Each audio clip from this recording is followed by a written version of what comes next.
saying, hey, he might not be the most experienced Rengar player. The champion's still incredibly powerful. Let's put him on it, build defensively, and play safe. But we're into champion select for game number 2 now. It's going to be Malzahar banned away first and foremost by Counter Logic Gaming, as Team EnVy now going to be forced to ban away the OPs, taking out LeBlanc. Yeah, we might see carry top laners this game because Team EnVy will have to ban LeBlanc, Camille, and Rengar because they didn't really play Rengar too well. We know Xmithie plays it. Also, Darshan plays Camille, and we know that. He's played it on stream. He's one of the few top laners who's actually been very vocal about how powerful she is, and we know he has experience on her, whereas not all top laners actually play her at all.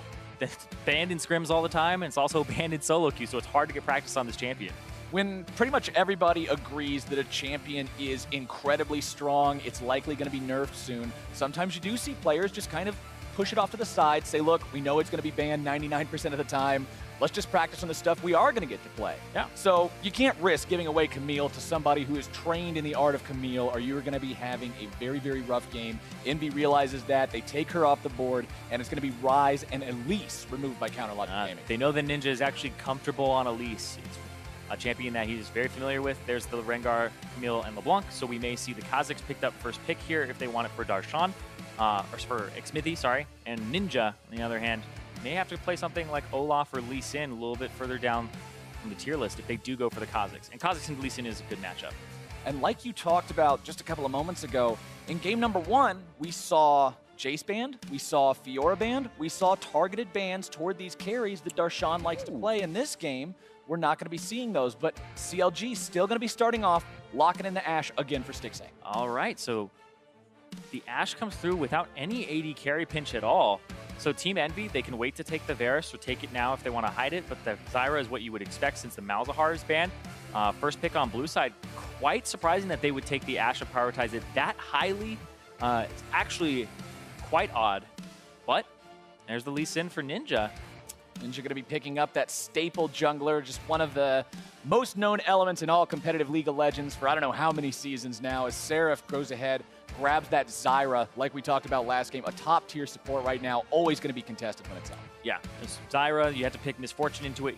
So Counter Logic Gaming, Olaf into the Lee Sin instead of the Kazakhs. So does Xmithie really play the Kazakhs on a good level? Because the Olaf into Lee Sin matchup, Lee Sin favored, whereas the Kazakhs into Lee Sin matchup is Kazakhs favored in most people's minds. So it's a bit surprising that Xmithie would still go with that comfort, but they want to tank in the jungle, so that might mean they have a carry top laner on their minds.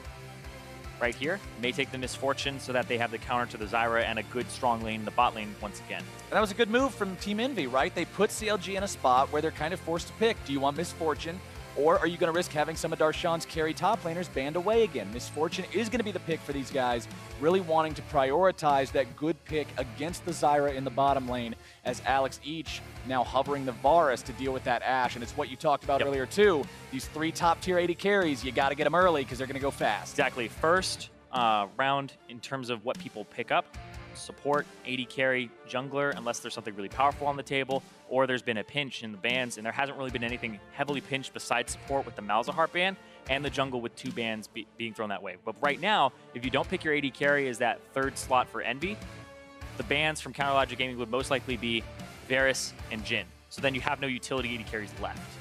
And you're going to be forced 1 tier lower, which of course just makes your entire composition, your entire draft, that much less effective. EnVy recognizes that. They do pick up the Varus for themselves, and they're going to be deciding to ban away Echo first and foremost here in phase number 2, respecting what Huhi did with that in game number 1. Now, Echo ban, sometimes you'll see the Syndra picked up when the Echo is off the table. So we'll see what ends up getting pinched here, because the Seraph could get the last pick. So if they're banning out Echo, we may see that first slot from Team EnVy be picked up as like a Syndra or something along those lines. And then the last one would be the counter pick for the top lane, because they are a little bit suspicious of Darshan right now, wanting to pick up some type of carry top laner. Maokai is going to be taken off the board by CLG, though. They do not want to be dealing with that. Trying to just take out a little bit of the tanky options there in the top part of the map. Don't want to be dealing with Seraph on something that can just tank and tank and tank for days, although there's still going to be options. Yeah, and the Aurelion Soul, sorry, not the counter pick, the target ban at Huhi. Again. People were like, how can you let him have this champion? But if you do pick Syndra here, Fizz is also considered a counter to it, so we'll see what Team EnVy go for. whether it's a top laner. If Nautilus gets banned out here, then you'd expect the Poppy to come through. So you don't want to completely pinch the top lane here if you are Counter Logic Gaming. She may ban out the Syndra. They may ban out pretty much anything at this point that they want to. Only a couple seconds left to make that clutch decision. Ooh, okay. And they're going to take Fiora off the table. Don't want to have to deal with carry top laners themselves either. Yeah, since there's 2 tank top laners left, don't ban a tank top laner or else they take it. And then you have to play Fiora into it, and it kind of messes around with your composition. But okay. So they don't go for this. They don't go for the Syndra at all. They go for the Corki here. And they think that that's going to be a really good mid lane pickup for them again because they can run double exhaust. Interesting. Corki, very, very popular over the course of the few games that we've seen so far in the 2017 spring split. We've seen quite a few different people playing him, quite a few different people getting some good mileage out of him. Stixxay, of course, going to be troll hovering the Warwick for now. Always does. Highly doubt we're going to actually see that ever turn into anything real, but maybe one day. He's getting reworked one day. Okay, one day. After the rework, maybe we'll get to see Stixxay's infamous troll pick turn into something for real. But for now, it's going to be Nautilus locked in by CLG, going to be picking that one up for Darshan, seeing if he can do as much work with it as Seraph did in the mid-game of game number 1. Yeah, this is good for Counter Logic Gaming. They banned out the Fiora, they banned out the Maokai, and the Poppy into Nautilus matchup. People are kind of split on this one. Nautilus has a lot more potential to actually clear the wave early, but speaking of clearing waves early, Katarina suffers at that, but she'll get way better past level 3. It's like early game. When I say early game for Katarina, I just mean like first 5 minutes. After that, she's totally fine. After that, she is going to be golden. Katarina, one of the reworked assassins. A lot of people have fun watching these champions. Maybe not as much fun playing against them personally, but when you get to see them on screen in the hands of a capable player, they can be just an absolute joy to watch and see what these players can do on them. As the final pick on the side of EnVy is going to be Jayce for Seraph. Love that pickup here for him. Jayce hasn't been too successful so far in the NALCS. It's hard to play around a Jayce top lane. It's much easier to play around having a tank top laner. And if Counter Logic Gaming get tanky enough, they can just run straight through. If EnVy's Seraph doesn't get off the ground, then it becomes a really, really difficult matchup to deal with. So Ninja will have to ward for him in the top lane, and he'll have to push in and punish the Nautilus because it is a counter matchup early on. But later, it becomes very difficult to actually punish that Nautilus to the extent that you would want to. And look at the amount of poke power on EnVy's composition. They kill turrets fast. Look at how much these guys have. You've got piercing arrows, you've got rocket barrages, you've got shock blasts, and then if anybody jumps on you, boom, Stranglethorn. Yep, you have the counter. That's what something like SK Telecom ran at Worlds, where they ran a tankless composition with the Jayce in the top lane, and they had the fact that they had the Zyra for the disengage. That was the key portion there, is that you can kind of have a substitute for tankiness in terms of excellent disengage power. Frighteningly fluent team composition if they can get off to the kind of a start they're looking to get off to, bring this game up to a 1-1 score, and maybe, just maybe, take it to game 3. But of course, to do that, they got to take down CLG now in game number 2, because one more win and CLG is going to be taking the win today. We're on to Summoner's Rift for the second time. CLG heading out of the base. EnVy going to be doing the same, if we can see if that poke comp can stand a chance to come back and claim revenge. Poke composition, you want to stay ahead of the game, you want to bait them sometimes into sieging you, and that's what I will say as well, is Counter Logic Gaming sieges kind of suck. You don't have much hard CC to actually lock somebody up for Aphromoo. You'd have to use the arrow from Stixxay, and then that's more of a pick instead of the actual like siege and tons of damage and like blow people up. But their wave clear is also not very good. So how do they get rid of the waves when they're the ones who are on the defensive? That's true. If you look at the CLG team, in terms of hard CC, none on Xmithie, none on Aphromoo, none on Huhi, an arrow on Stixxay. It's all about Darshan for setting things up for these guys. Sans that arrow. Yeah, Nautilus, I mean, I'm pretty sure he's like second for the most CC in a kit behind Poppy. He has 4 abilities that do CC. He's a regular CC machine, but when you've got 1 machine and 4 guys that are kind of along for the ride, puts a lot of responsibility on him. Yeah, a lot of responsibility on that top lane, especially when he's in a bad matchup too. So this is a lane that could get completely rolled over here, depending on how Ninja treats it. You want to ward for your carry top laner and allow him to push up because it gives him the pressure. This actually really close to leashing. All right, yeah. Whoa. Oh, don't drag it away any further. Whew, leave it there. All right, yeah. Okay, professional players. Take that. They know the exact amount they can push it, the limit that they can go to, and they reach that. Aphromoo and Hakuho just trading blows back and forth. Your Keystone Mastery's on the bottom part of the screen there. Nothing that's really super crazy with Courage of the Colossus on that Nautilus. The fervor for Olaf. This has been quite the debate where people are saying, what do you pick up on Olaf? Is it the fervor of battle? Do you take the Storm Raider Surge, the Thunderlords, or the Grasp? So because he can't make use of Courage of the Colossus, and it was actually kind of a step backwards for a lot of Olafs where Strength of the Ages was no longer a mastery, so they're missing out on a lot of HP. So people started kind of messing around, and we've seen experimentations here and there with it. But Fervor of Battle has been the most common one as of late because it gives him a lot of extra damage, and the fact that he makes great use of it with the attack speed when he's low. Makes him very frightening in those duels, in those early skirmishes that Olaf is already very adept at. Speaking of early skirmishes, Seraph's just going to jump in there and do a lot of damage to Darshan very early, as the Jayce lane's not exactly a super fun experience for some of these tanks. Oh, it's really bad for Nautilus in particular as well, because you can just knock him around and it's very easy to jump on him and deal a lot of damage. And you constantly swap forms. There's really nothing the Nautilus can do about it, save for landing a hook on you. So you get shoved in, and then when you're shoved in, you can't really fight him because there's just too many minions.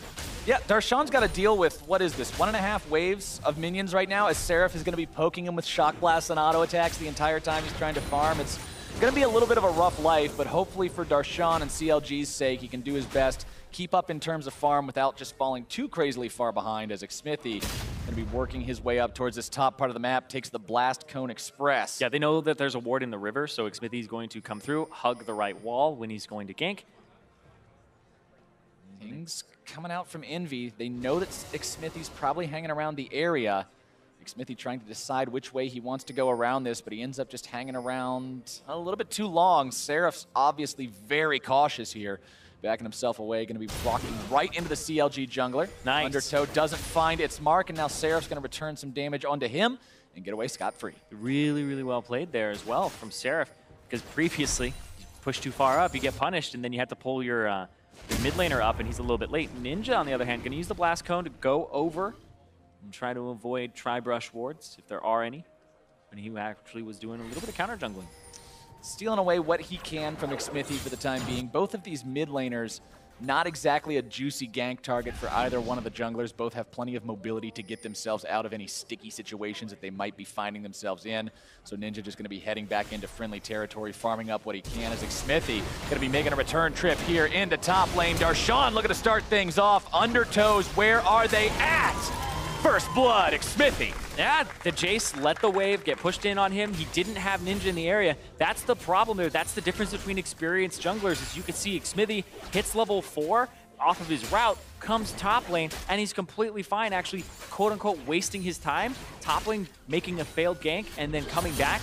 Ninja is actually a full level down behind him now because his route just isn't as efficient. He went to the bottom side of the map, cleared out the Krugs that were supposed to be Xmithie's, and then just spent a lot of time roaming around, hasn't even backed yet, walked all the way up across the map, did his Raptors, which takes a lot of time, instead of going top lane to help the lane that was being shoved in, and the fact that Seraph was being zoned from it. So it was actually quite an obvious gank that Ninja was not looking out for from the signs that were happening. It's kind of opposite day right now in the jungle. Normally you expect Lee Sin to be the playmaker, Olaf to be farming it up, but instead, Xmithie deciding that he wants on the board and he is not going to be kept from it. As the follow in Hakuho keeps Stixxay and Aphromoo pushed up underneath the turret. Stixxay going to be taken very low. A little bit more damage would seal his fate. He's still got the heal though, but those flashing red health bars put Aphro and Stixxay in a really bad spot. Yep, and this is supposed to be a counter matchup as well. This is the exact same matchup from last game where they had the misfortune, but it's not the same start where the misfortune got off the ground and was able to just constantly poke out the enemy Zyra and force them to back rather early and spend a potion. Xmithie and Ninja going to be finding each other here in the top part of the river. Xmithie's first axe not going to hit its mark, so Ninja is free to have that movement speed to dash himself away to safety over the wall and not even take any sort of damage for his troubles, as Xmithie is just setting up his tent here in the top lane. And this is the lane you want to pay attention to as well. You don't have gank assistance in the mid, and it's a Corki, so they have double exhaust in the composition, so getting the Katarina fed could get shut down quite quickly. But if you get your tank ahead, this is a composition that has no tank on it on Envy's side. So if your tank can soak all of this damage and do well, then you'll be able to actually persevere through a lot of these fights and extend them out to the point where Envy doesn't want these fights to go long, because the longer they go, harder it is to take down Darshan, and then Huhi has time to clean up afterwards. Gonna be a 2v2 topside. Problem is, Ninja's only level 4. Looking to go right back in onto him. Seraph walking himself out. Fight's gonna be disengaged relatively painlessly for how explosive that looked. Fight might happen right here. Huhi going in all the way. Exhausted though. AlexEach just gonna stand and fight. Hex Drinker keeping him alive, but Huhi has still got the damage. Huhi with the outplay there, even through the exhaust, the Katarina just uses the ultimate and does so much damage with it to AlexEach. He tries to stand there saying, my Gatling gun will out-damage your ultimate. That's not how that works. Nope, Huhi brought a knife to a gunfight and he won it. He won it. He just stood there, took him down man-fighting mode, threw a Hex Drinker too. Yeah. That's how you make a statement. There it is again. So, confirmed you can win a gunfight with a knife if you're right up in the guy's face, stab him right in the heart too. And here, flashes, but also uses the Shumpo there. I think he was expecting another rocket to come out. It was just an auto attack. So Huhi kind of covering his bases there with the flash. Even though it wasn't necessary, the idea behind it means he was going for that outplay. He had it in mind from start to finish. It paid off for him. CS is still even between these two, so he should have a decent gold advantage for himself now with the bonus gold from that kill. And that also takes CLG up to about a 500 or 600 gold lead just 8 minutes in. Yep. Big outplay there on the solo kill. Loses pressure in the lane. And I was talking about how Katarina, when I say she's weak early, I just mean levels 1 through 3. She's very punishable, but nobody really punishes at that time. You can get like cheesy ganks and stuff, but after that, here comes your plays, bottom lane, CLG looking to get him again. Hakuho going to be taken low. Aphromoo buying as much time as he can from the turret shots. Xmithie so incredibly close to death. Stixxay pops the heel, flashes the rocket, gets away alive. CLG 4-0. Perfect play from them. They'll get this bottom turret and they'll get it a little bit faster than the Jayce will in the top lane. So, Darshan knew that because they got the kill earlier, the TP was down from Seraph. He had the TP back to the lane. They used the fact they have that advantage to make a 4-5-man play on the bottom. And that was beautiful turret aggro juggling from CLG. 3 different people walking away with one more shot that would have killed him. Seraph still trying to get his opportunity to take down this turret here in the top side, but turret first blood has already gone CLG's way. That 500 gold lead I was talking about 60 seconds ago, all of a sudden that's ballooned to 2.5K. Here's the replay. Yep, Lee Sin a little bit behind on the route, a little bit shorter distance for Xmithie to travel. They just blow up Hakuho off of that arrow.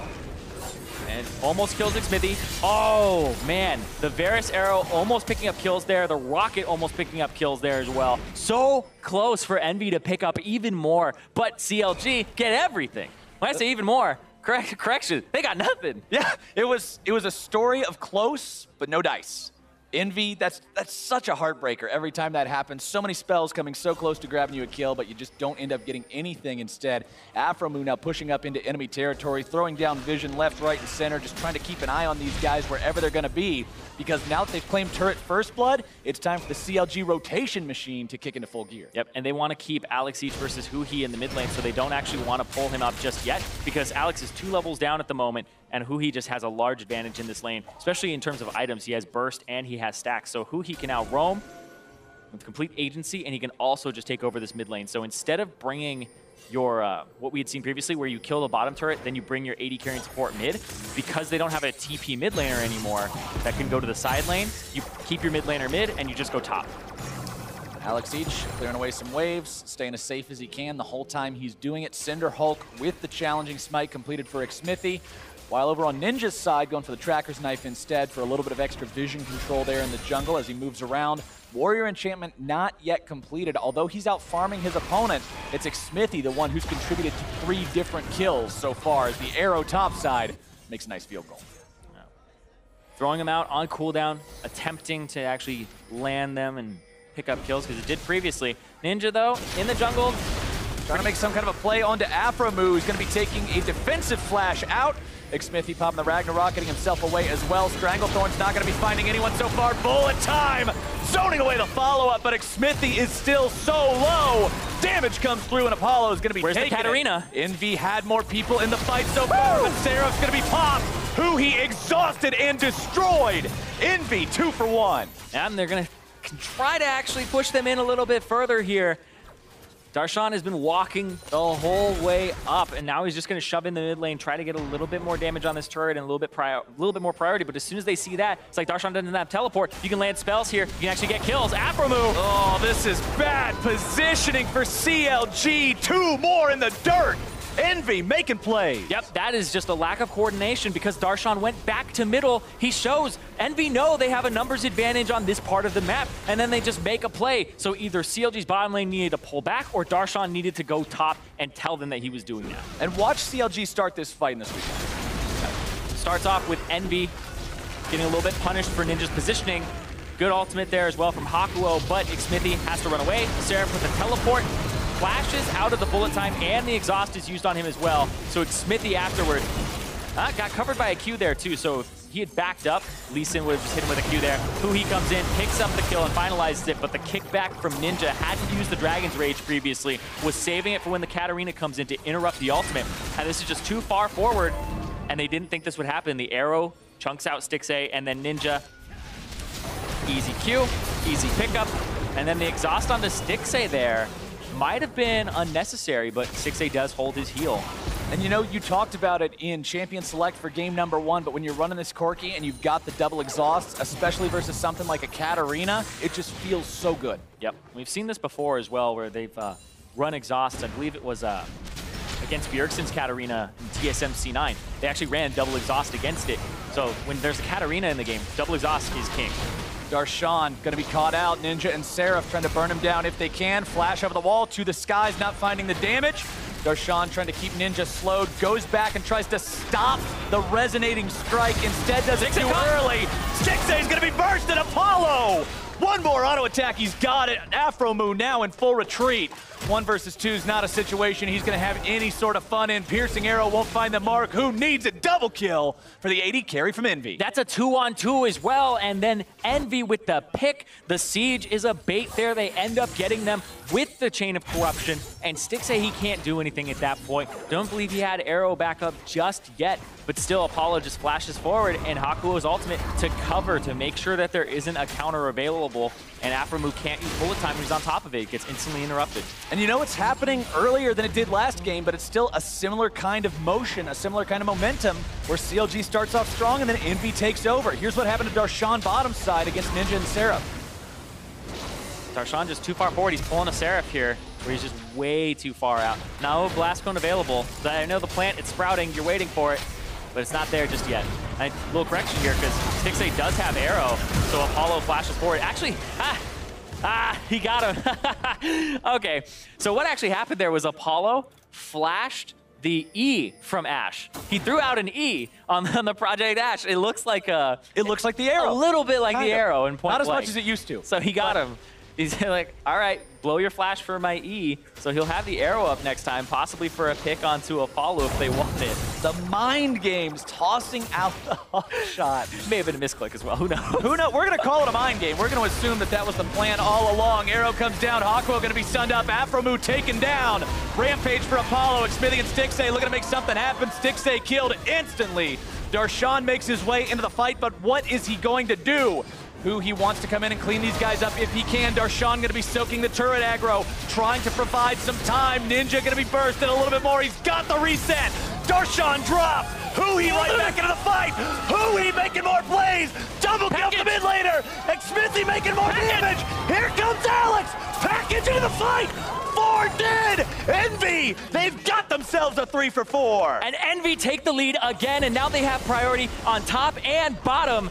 Big plays there, back and forth. Huhi tries to come up as a hero. He gets some kills on the Katarina, gets a little bit more for that Gunblade, but still, they're gonna lose this bottom turret, and that's gonna be more gold falling over to Alex and Apollo, who's been playing out of his mind. Envy not only manages to get a slight advantage in that team fight, they take the bottom lane turret, go up 2-1 in that count, and bring this gold lead up to 3,500. Yep, so Envy now in a great position. Catch onto Aphromoo, who then takes turret aggro. Gets picked off there by Apollo. The exhausts are now down, so when the Katarina comes in, they don't have one available for her. Hakuho blew it previously there. So when the Katarina is in there, no Corki, no exhaust from the Zyra. Oh, hey! Okay. Now another fight's gonna be happening. Aphromoo just poof. Yep. Gone. Adios. Well, Trinity Force completed as well, so it's a lot of damage. And the Misfortune support, she doesn't build tanky, she doesn't have any CC, so it's just full damage. If she gets caught out, which Aphromoo has been getting caught out quite a bit this game, it just puts her so far behind. 2 levels down behind Hakuho, and this bottom lane of CLG is flailing about in a matchup that got some attention and was a little bit of a counter matchup. Last game, I talked about Stixxay being 3-0-4 on the Ashe. This time around, 0-3-3. His support 0-4-2. The bottom lane from CLG just hemorrhaging at this point. EnVy able to take advantage of that because the bottom turret went down very early on, and then CLG rotated to the top side of the map. They have yet to get EnVy's top turret, whereas EnVy have now not equalized the turret count, but actually have gotten both side lane turrets. So they can focus on mid and get Drake control. EnVy looking for Drake #1. They've got it very, very easily for themselves. It's going to be a Cloud Drake, giving them that out-of-combat movement speed to rotate around a little bit more effectively as CLG sticks around mid, looking to take down this tier 1. But EnVy's made their way into the fight now. Do they want it?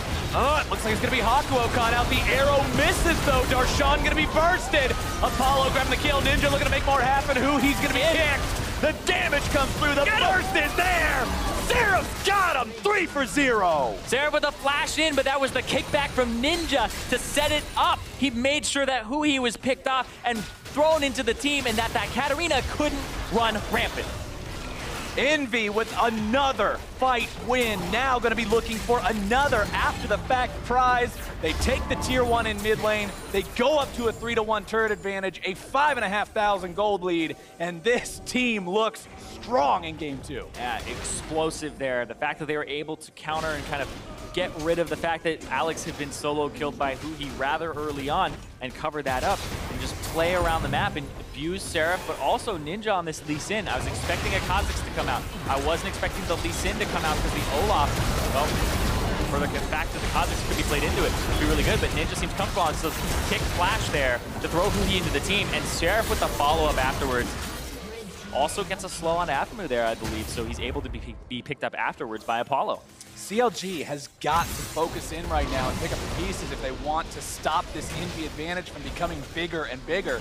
Because right now, EnVy has just made play after play after play after play. Nothing's really gone wrong for him in a while, and you can see that lead building up in the gold advantage. Baron's going to be live in about 30 seconds, so if EnVy can keep winning fights like this, if they have another very pronounced victory, very decisive victory, Baron could be what they take. Yeah, especially if you fight right around it as well, which is what happened. And looking at the items, the Lord Dominic's Regards, second item for Seraph, is really unusual. You'll typically see a damage item, and also the fact that Seraph has the Black Cleaver. The Lord Dominic's Regards gives you bonus damage based on how much HP, up to 500, the other guy has over you, whereas Darshan is at 2100 HP, and Seraph is at 2000 himself. So it's only 100 HP advantage for Darshan, so he's not actually getting a lot out of this Lord Dominic's Regards, which is why people will usually sit on Last Whisper for a while, wait until the guy has even more armor and even more health, to the point that it actually is worth buying that item. Well, the armor pen stacking for Seraph, just, I guess, making sure that he's got everything in place when the time does come. Right, he doesn't want to be caught off guard the next time Darshan buys a big HP item or armor item, or HP and armor item. He doesn't want to be that much more ineffective as EnVy's pushing up here in the mid lane. Aphromoo almost going to be killed instantly. The arrow comes through. Ninja going to be taken low. Huhi looking to make the burst instead. He is donezo. Xmithie running away. Ninja drops. Darshan right back into the fight. Nice. 2 dead on CLG, but EnVy health bars also going to be taken dangerously low. 1 for 3, and the EnVy push continues. Big ultimate there from Darshan. Hit knocked up 3 to 4 people, but it still didn't matter. Everybody else is dead. That should have been way earlier, and these tanks showing up to these fights a little bit late has been costing them. Darshan has not been on the same page as CLG, even in the previous game. 19-9 for EnVy. This is a 21-minute game with 28 kills in it, by the way. This game. Your favorite game. This is a play-by-play caster's kind of game, Zirene. This is the kind of game you get to just go crazy about. And here's that team fight. I'll just have my hands in my pockets or cross the whole time, you know, upset analyst. Still, Huhi jumps in, tries to kill Ninja. Ninja actually does get picked up here by stray arrows from Stixxay. Darshan goes in. Yep, that's a 3-man knock up there, but it's still not enough. Alex each turns that around, and the Shock Blast had come through and already killed Xmithie. So, sure, the CC lands, but there's no follow-up available. CLG now down 7,000 gold. They didn't lose an inhibitor turret, though. That's one of the biggest things. Their base didn't have its integrity compromised, right? They still have that line they can defend behind. They still have that last sort of fallback in case EnVy continues taking control of the game like this. And right now, they're looking to specifically take control over the Baron pit. As you can see, a lot of wards being dropped in this northern part of the CLG jungle. That's 7,000 gold lead right now for EnVy. So they have complete control of the Baron pit. They have the split push advantage with Seraph now going for some more lethality now that he's hit level 13 and he's hit break points there.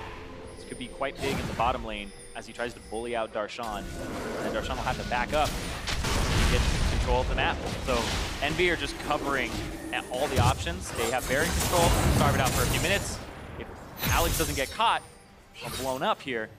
Good thing Huhi has no CC. Yep, look at how much damage he actually does to the Nautilus because he's gone for this build. Nautilus has now actually purchased enough in terms of HP to make that Lord Dominic's Regards worth it. So, I was talking about it earlier. It's actually quite a good pickup there for Seraph because people will get the Last Whisper, then they'll be like, okay, well, let's get a different item.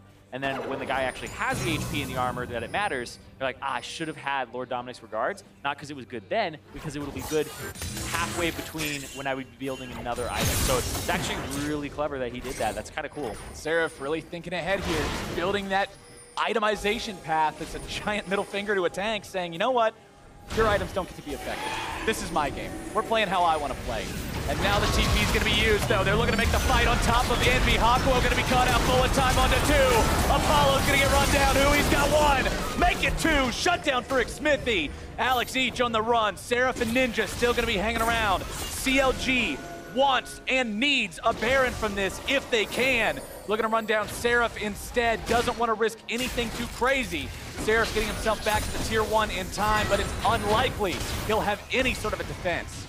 And Darshan with a great TP there to flank and actually get right on top of the AD carry. And the fact that there are wards there is a big oversight by EnVy. They should be sweeping. They should be actually just pushing up and making sure that there's nothing there. Using the scrying plan and all that, but Seraph forced to flash. Ooh, still alive. Gets away. Somehow. He gets away from that. He's got to be happy about it. CLG is not, but they'll be picking up Drake number 1 for themselves. Drake number 2 overall, the first Ocean that's going to be spawning this game. And Infernal is coming up next. You saw that fireball on the wall the same way I did. That's the one the teams like to fight over too. And in a game that's already got 30 kills, I fully expect them to do so 6 minutes from now. Oh yeah, and the fact that we also have supports that make a lot of use of it as well. We're not talking like, oh, you have a Thresh or something where the Infernal doesn't matter. It's like the Zyra is like, when there's an Infernal up, your support starts warding like crazy. You definitely want that. Ninja getting himself caught out though. The dagger falls onto the ground and Huhi takes him out nice and clean. Can't run from that. Mispositioning for Ninja, puts himself in a rough spot. Lee Sin split push, not very effective. He's just trying to push up the waves and make sure that they had control and didn't lose too much of it. But the fact that he dies actually costs them even more if he hadn't shoved up the wave. It's the pendulum, Zirene. Both games. It's just, it can't stay in one person's control too long. It's got to swing back. Is it the pendulum of throwing? Is that what this is? Yeah, it's the great throwing pendulum that swings back and forth and seals a team's fate. You've only got so much time to work with before it's your turn to throw, and the other team gets to take over. CLG, though, pushing up into enemy territory, 12-19. They're down in kills. They're down in turrets. They're down in gold. Trying to make a play on Alex. In tempo. Alex each got to be careful. Aphromoo going to be caught out. Likely a death sentence for him. Seraph chasing him down. The auto attack seals his fate. Alex each going to be killed too. Ninja staying alive somehow. Stixxay looking to change that real quick. Huhi on a killing spree, and CLG takes 2 for 1 across the map. Now they got to deal with the rest of EnVy. Huhi's down to about 10% HP. Got to be careful on this one. Turret has fallen. Ooh. Darshan barely getting away from the shock blast. Seraph still looking to take him down if he can. Stixxay forced to flash out. Darshan, the sacrificial lamb. And the rest of the team going to go ahead and get on out. And we're seeing Jayce rise in popularity so quickly. He was very popular at Worlds, but over in Korea in the LCK, when everybody's playing Poppy, Maokai, and Nautilus, this champion with a Black Cleaver first, and the fact that he will build the Lord Dominic's Regards eventually, just does so much damage to these tanks that Darshan, with his items, it doesn't matter. He has he has the boots, the Ninja Tabi, he also has the Sunfire, but he just melts. And that was a great arrow there right after the Valkyrie too to pick him up. And Ninja here, actually the fact that he keeps fainting backwards and going back a little bit, the ward that he placed down there that he was trying to hop to, it looks like wasn't really going to help him out there, is blown up. And this through the shield, through all the health, the crits as well coming through from Apollo. Now you have those crit builds for Varus ever since the passive change. People have been buying attack speed and crit on him, not just using him as a poke bot. We're not seeing too many tiers. Aphromoo's like, get in there. He is I got excited. caught. That's the thing. That's the support that gets caught at the beginning. The misfortune's gone. Doesn't matter. He's calling the shots. When you're dead, you have the best lay of the land. You can see where they're going. That's Aphromoo stepping up as a shot caller, contributing when he's dead. Even if your screen's black and white, it means you can still see what's going on in the game. You can still tell everybody else exactly what they need to be hearing. And right now, CLG needs to be hearing some kind of a plan to take over this game yet again. Down about 4,000 gold still right now. Next Drake's going to be Infernal, and Baron is, remember, still live. Yep. And Huhi actually camping up in the top side, waiting for a pick here. Exhaust available on Alex, but oh, there we go. Package gets him out safe. It's him out safe. Yeah, that Aphromoo clip, that was actually quite beautiful because when I hear teams talk about, like, what do you do when you're feeding? It's like, I know that he subscribes to the mentality of, if you're 0-6, you're going to be the most useless support ever, so contribute in other ways. If you're 0-6-6 on a support, it's like, how am I going to help my team out when I'm feeding? I'm going to talk more. I'm going to give them more information. I'm going to tell them this guy's flash is down. So you're actually still helping the team as opposed to helping them actually with in-game statistics and like stats and stuff. You're giving helpful timers. Hakuho just destroyed in this mid-game fight. Not really even a fight, just an immediate pick. Is Seraph and Darshan going to be 1v1ing? Darshan having to run all the way away. He has EQ. Not dealing with this very effectively in the 1v1, but Huhi is making his way down here into this fight. He's got the Banshee's Veil, not going to be disengaged immediately. There comes your damage. Shut down onto Seraph. Huhi doing a good job being all over this map. Yeah, Huhi 10-4-2, doing an amazing job on this Katarina. The solo kill at the start, playing around the double exhaust, and he was getting kicked over and over again. Oh, Aphromoo making it to exhaust to keep himself alive. Now Alex Siege going to be finding himself in a bit of a tough spot. Ragnarok using Xmithie into the back line. Huhi looking to make the play. Mopping him up, mopping bucket at the ready. Got one. That's going to make 2, 3 dead on the side of Envy. Alex Siege barely getting himself out alive. Hakuho's back too, but Baron is on the menu for CLG. Yep, because they killed the jungler and Ninja's down, the Baron definitely on the menu here for them. They don't have vision of it. They'd have to face check. And it's still dangerous with the Katarina. He gets himself caught out. Stranglethorn's going to be thrown down as well. Hakuho just trying to do whatever he can, but he's not going to be anywhere close to this at all.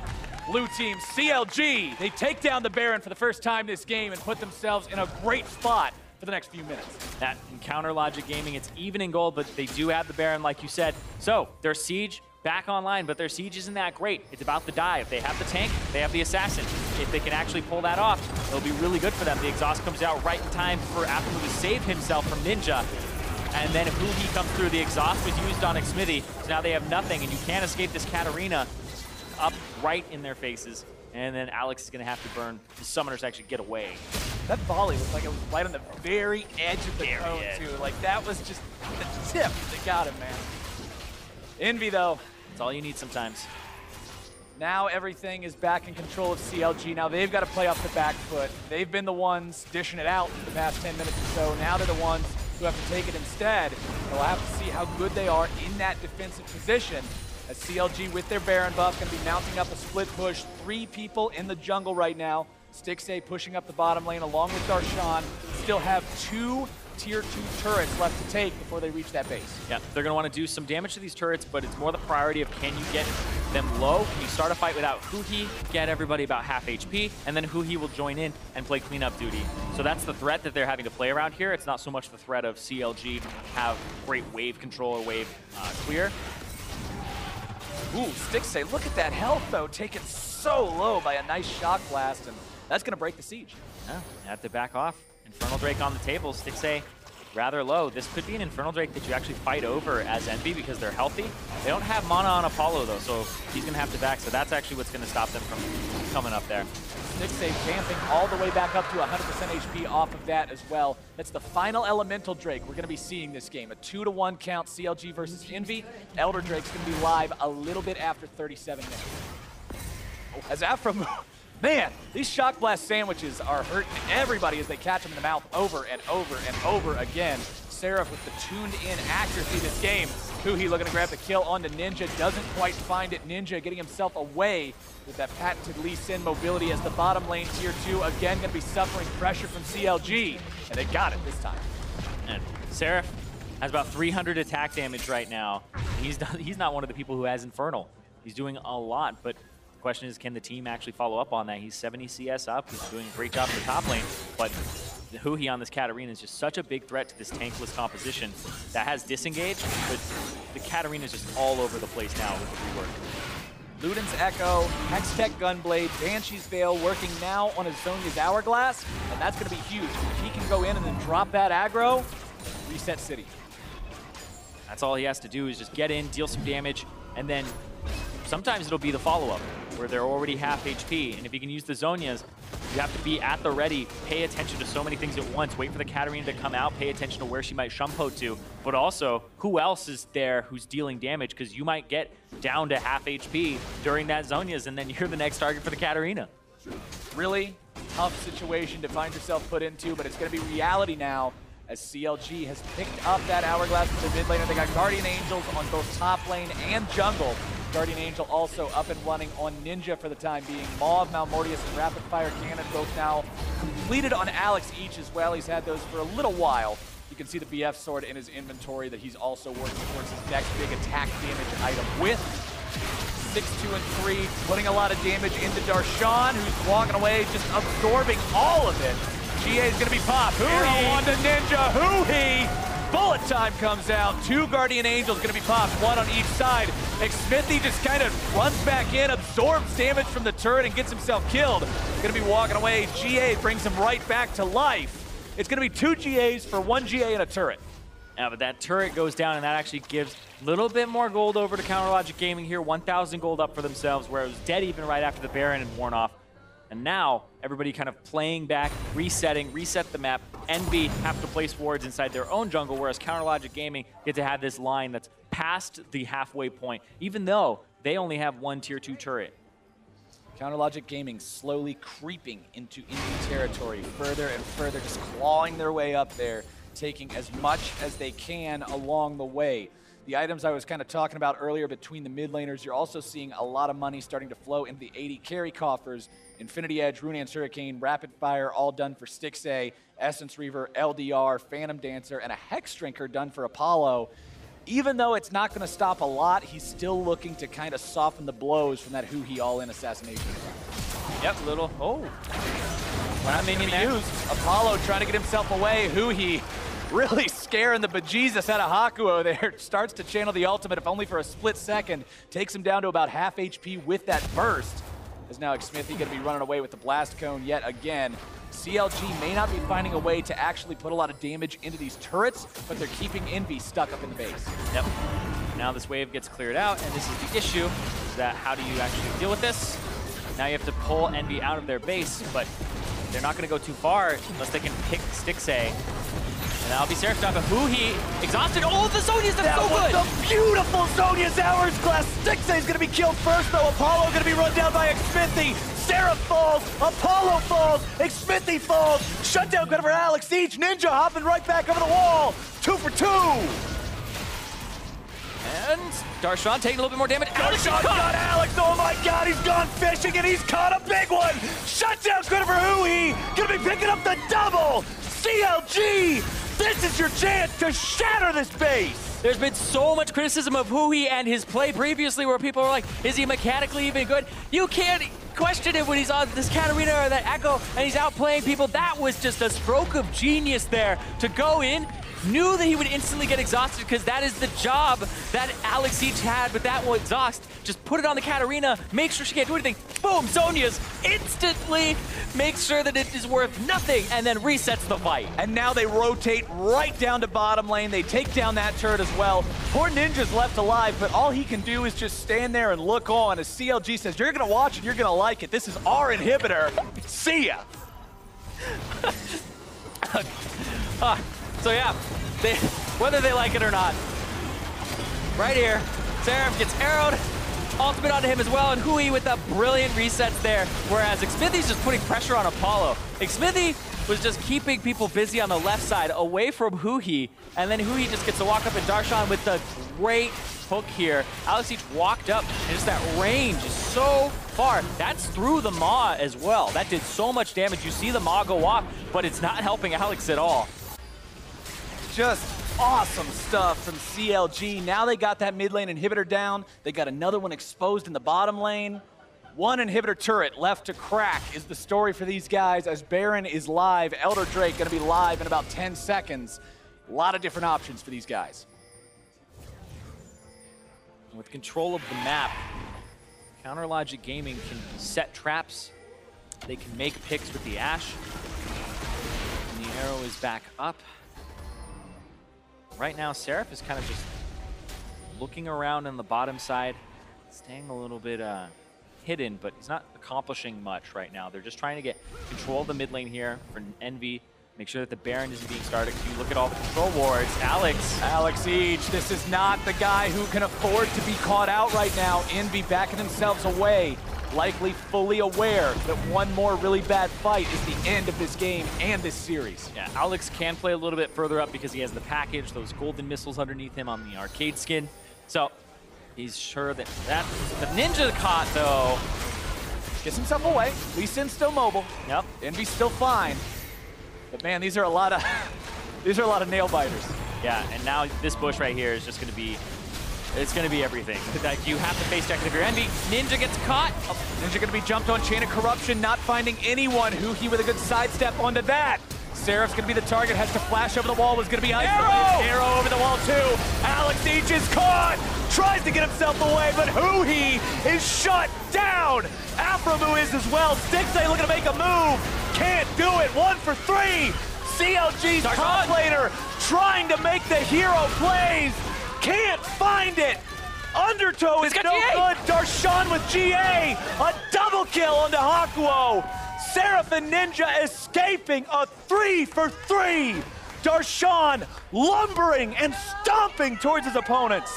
How is that going even? That is insane. That started off with Huhi getting picked off, Alex having to completely recover from a bad position in the fight, and then it just goes 3 for 3, whereas CLG, now that tank is online. I was talking at the very beginning of the game, using a tankless composition like EnVy, you have to watch out for the Nautilus. It's an inevitability if the game goes on long enough that it becomes so tanky to make extended fights, and that's exactly what happens here. Seraph flashes, it hits Alex. Arrow on him afterwards. Xmithie at half HP rushes in to try and deal damage here, but then Alex gets away a bit. Stixxay starts walking around, flashes in, but Huhi's already down because he tried to leap in and just got picked off. And then Xmithie decides not to take any more damage. Darshan 1v3ing here with the Guardian Angel. Xmithie's just trying to buy some time, and Hakuho has to walk over there. Not sure what possessed him to do that, but there you golf clap. Yeah, you know, he knows. Last time he was hyped. This time he's like, good job, boys, good job. Sometimes you just gotta keep it a little bit classy. Yeah. It's like, no need to get hyped. We're in control. And CounterLogic Gaming, they do have a bit of control right now over this game. The Thornmail coming through for Darshan. Perfect item here against the composition that really only has the Zyra, a little bit of that % HP damage from Apollo that will be magic, and then Corki damage on top of that. So it's not like a full AP burst mage. You have to watch out for the Zyra. And if Hakuho gets picked off because he's so squishy and they have the tools to do so, then this tank is very hard to kill. 40 minutes in, after 51 kills, by the way, this game is less than 2,000 gold apart. That's how blow for blow, punch for punch these two have been going the entire time. Shot Blast not going to find its mark onto Xmithie. EnVy feeling confident enough to be pushed out into about midfield as Darshan is on the front line and just does not care even one iota about the damage heading towards him right now. He does have to be a little bit concerned, though, if he bites off too much, because GA is no longer available. Yeah, Guardian Angel down about half HP. Oh, ended up hitting the Baron there, the Runaan's Hurricane. He's trying to kill the ward. Right now, it's a push and pull between mid lane control. Oh my goodness, a beautiful arrow! Alex Each gonna be stunned up. Huhi, the Zonias keeps him alive, but for how long? A nice Shunpo out. Alex is done. Seraph is done. CLG with a double kill on the jungler. They'll lose Huhi. Apollo has got to get out alive from this. Darshan wants to find him yet again if he can. Dredge line will not be there. Flash not available either. 2 inhibitors are available here if nothing else. CLG should be able to grab both of these and put their opponent's base in a really compromised spot. They've got the minions pushing up. The question is, do they want to stick around for it? Looks like the answer is going to be no. They head on out. Yeah, they don't have to stick around for it. When you have both those inhibitors down and they're the furthest ones away from Baron, you're in a great spot to just sit at Baron, let the super minions do their thing, and then make sure that you can pick it up eventually, or they start losing their base and losing turrets. CLG reading exactly what you're setting down, looking towards that Baron, realizing they've got so much pressure flowing in on the other end of the map. Once Huhi comes back up here in about 10 seconds, they'll be in a great place to make something happen. Hakuho going to be forced to flash there. The dredge line threatening a certain death if it connects. Darshan is just so beefy right now. Another issue that this composition from EnVy runs into is it's hard for them to kill the super minions. Super minions take extra damage from magic damage, and they don't have a mid lane mage. So Seraph, it will take him a little bit to actually get through everything, considering he doesn't have much AoE. He'll have to like jump in with his Q and W in his melee form and his hammer form. Whereas Ninja trying to at least get vision of this area as they do work on these mid lane and bottom waves. It'll be a slow shove, whereas Counterlogic Gaming could really start this up at any time. If they get the teleport and back off. No time like the present. CLG deciding to pull the trigger. Gotta be careful though. Ninja hanging around, looking to steal away maybe. Huhi's hanging around, waiting in the wings. If he can get on top of Apollo and Alex each, it's gonna be huge.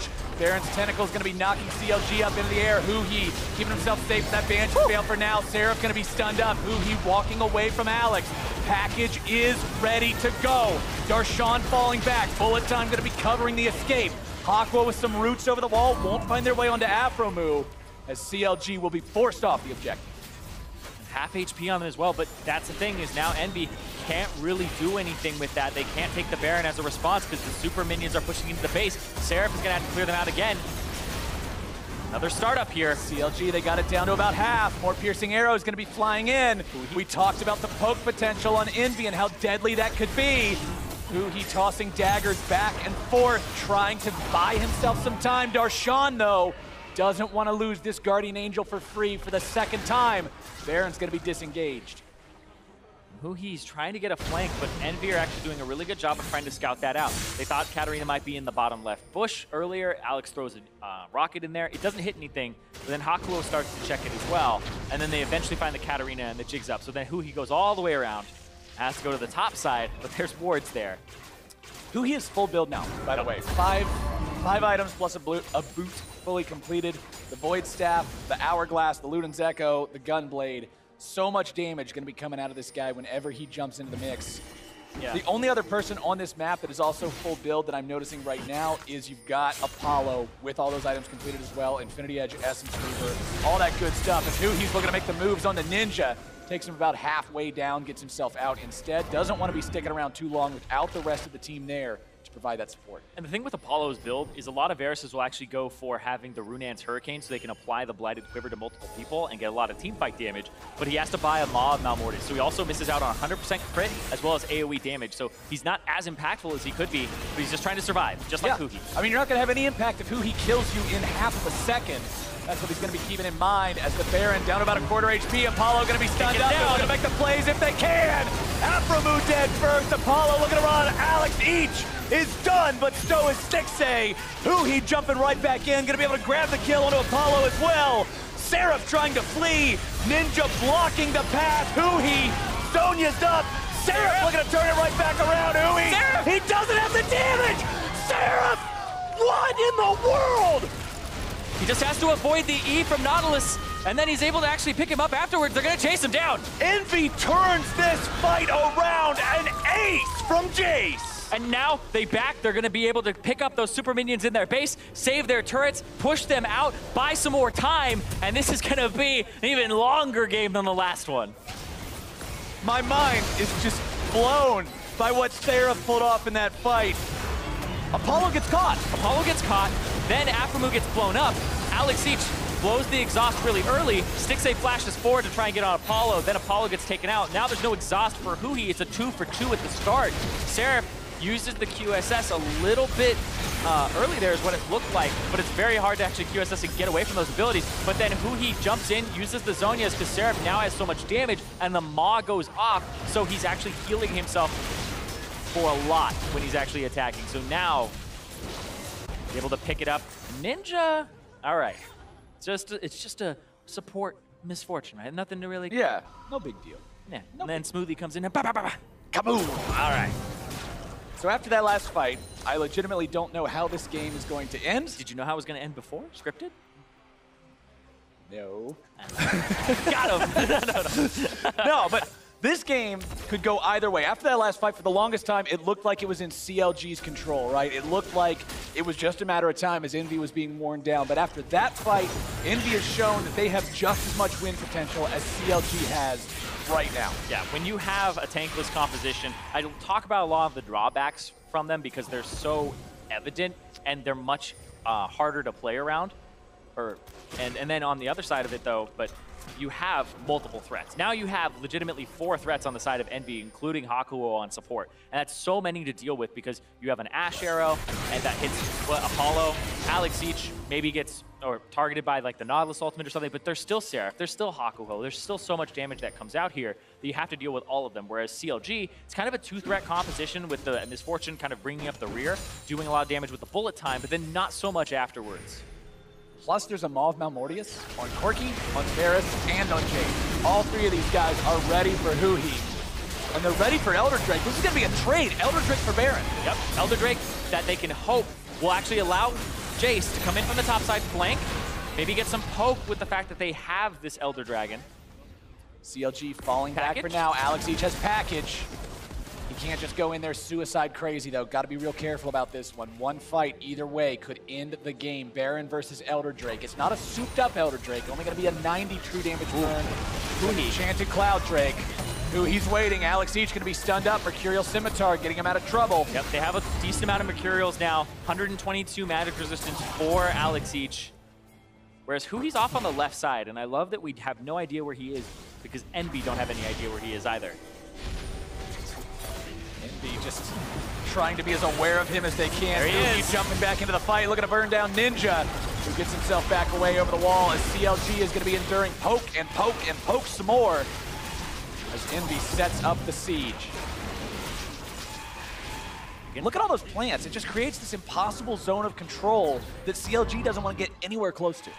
Yep. Seraph is going to start split pushing a little bit and then come back, check for vision, and Huhi's off on the right side now. He's burying it up. He's trying to be unpredictable because he was off on the left side, so they warded that side and he leaped over. And now, playing over here. Arrow fired off. Gonna be dodged away from.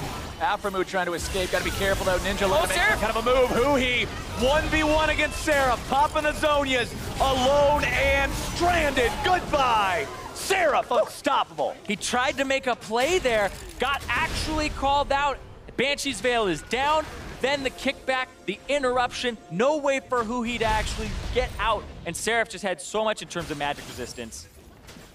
Tragic news for CLG. 50 seconds on that death timer.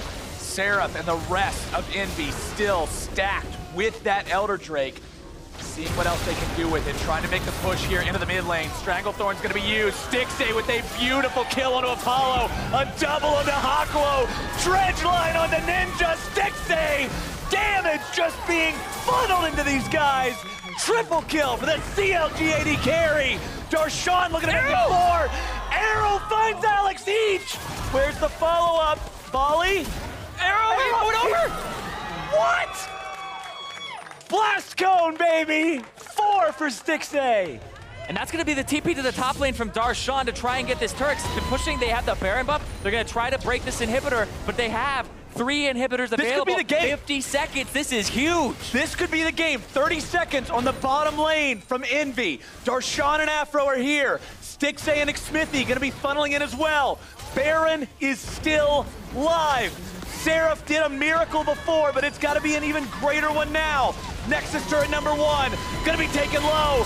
Seraph jumped on, and ladies and gentlemen, CLG, after 51 minutes, will take game 2. And CLG just barely again, 500 gold up. They win the game. What a contest between these two. You know what? I wasn't lying earlier. I had no idea how that was going to end until the very... It looked... When Huhi got caught, it looked like it was curtains for CLG, but then Stixxay decides it's time for him to pull the rabbit out of the hat and do some magic. Yeah, the fact that he was landing all those arrows back to back did an amazing job. And I like that he was throwing them out on cooldown because this arrow cooldown was so short. It was 56 seconds to the point that every time he threw it, if they scimitarred it on the 90-second cooldown, he'll be able to hit somebody who has a Mercurial Scimitar and it'll stun them that time and it will stick. So it was really, really well played from him on Ashe. CLG, we talked before this ever began, one of these teams is going to be feeling good afterwards, going into week number 2 on a 1-1 record. That's going to be CLG. If they lost to EnVy running a substitute roster, it would have been a real confidence rocker, so you know they're relieved to walk away with the victory here. Yeah, you're relieved, but you still have to go. There's a lot of work to be done. That was a substitute roster. True. We won both games by ending plays that only put us up 500 gold after taking the 2 turrets on the Nexus. And so it was literally by the skin of their teeth. It was so close. It was ridiculous. And now, what's EnVy going to look like when they have their full roster in? That's a question that EnVy and all their fans, I'm sure, are going to be very eager to answer as we go further into the into the spring 2017 split. Because with that roster fully together, when they can get that kind of team cohesion more fluid, when they can actually work as a unit more effectively, we might be able to see the early advantages that we saw them taking, especially here in game number 2, actually blossom into a full-on victory. Yeah, and you look at the end game screen as well. Seraph is up about 150 CS, so he's at 418 in that top lane. Not to be unexpected of a top lane carry Jayce, but the split pushing, what does it look like when Ninja's in the mid lane, and what does it look like when they have LirA in the jungle? Because we've been hearing great things from Seraph about how much he loves LirA, and that LirA is one of the best junglers he's ever played with. So in the future, EnVy might be a very good roster to actually look out for, which is a bit unexpected because they were kind of in the bottom half in most people's minds. That's absolutely true. And one thing about Seraph, I've got to give it to the guy personally. His performance, especially on the back end of that game, he kept him afloat when it looked like they were just grasping at straws, right? He made those team fights work. Phenomenal job. Yeah, and even in the first game, the Nautilus being about a level and a half up over his opponent in the top lane, he was able to make a kind of a giving his team the winning play in terms of, hey, I'm going to use the Nautilus ultimate here. It's going to knock up 3 people in a row. And then they won that team fight that gave them the Baron in the first game. But then he also lost the game by being a little bit too far up in the bottom lane, being punished by CLG. And that's team cohesion as well, because they didn't have the vision coverage for it. They didn't really have the knowledge to actually be like, oh, CLG is down here. Let's warn him. Let's figure out what we're going to get if he does get caught. And that was something that actually happened in the end of that first game. If you remembered looking at the mini-map, the rest of the team almost looked like they were going to trade an inhib for it at the start. No wave. And then they had no wave, so they're like, okay, all of a sudden let's just switch gears and we'll go down there and try to save Seraph instead, and we know how that turned out. Yeah, that was don't know what gear they went into. It kind of looked like neutral because they were sputtering out of control and weren't really going anywhere and just gave up Guardian Angels. It was really, really strange, but Counter Logic Gaming, they do come away with a victory here, so they're definitely happy for that. And on that note, let's head down to the stage for a word